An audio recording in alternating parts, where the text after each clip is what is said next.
They're growing on trees. Ito yung papunta doon. Paakyat. So kami nagpark sa tabad ng taas. So, dinigadin mo po yung ano. May bungang kahoy oh. Parang kinakain siya ng ano? Kasuwari. Yun oh, mukha siyang bayabas. Oh. I don't think so. No, it just looks like... No, it's not. Ano ba yung may dahon ng guava? Oo naman. Hindi yung guava, mukha lang. Nakain siya ng kasuwari. Tamo mga. Ito yung loob niya oh.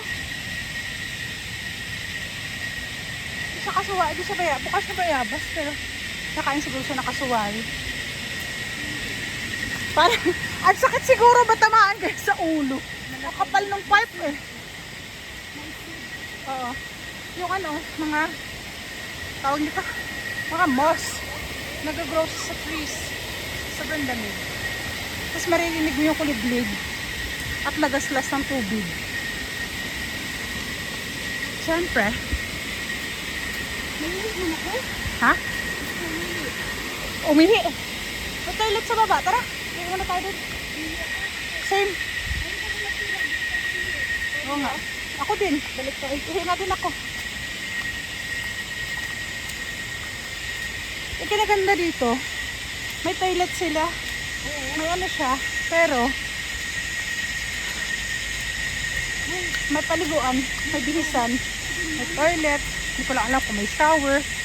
Pero, Nagdala kami ng humba dito. Nagdala kami ng nagda-picnic kayo dito dati? Oo, nagpiknik. Hindi na tawag na piknik kasi umuulan nga. Oo. Nasa-picture na yung pagkain. Kami din ni Makmak. Binuksan ng boat gala. Kami din ni Makmak po. Nakapunta na kami dito dati. Pero, ano, Hindi kayo bumaba, hindi kayo naligo. hindi. Bumaba lang, ganito lang. Actually, ako lang yata kasi si Makmak that time. Yung mas, oh. Ha? Ano yung mas pinagsurad ko? Kasi si Makmak that time, hindi makababa. So hindi kayo nag-picture. Hindi. Sayang. Hindi pa na ako nagpipicture talaga.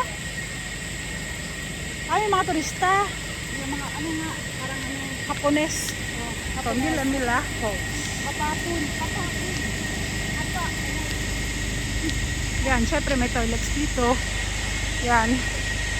Sige na, toilet muna si Mayora.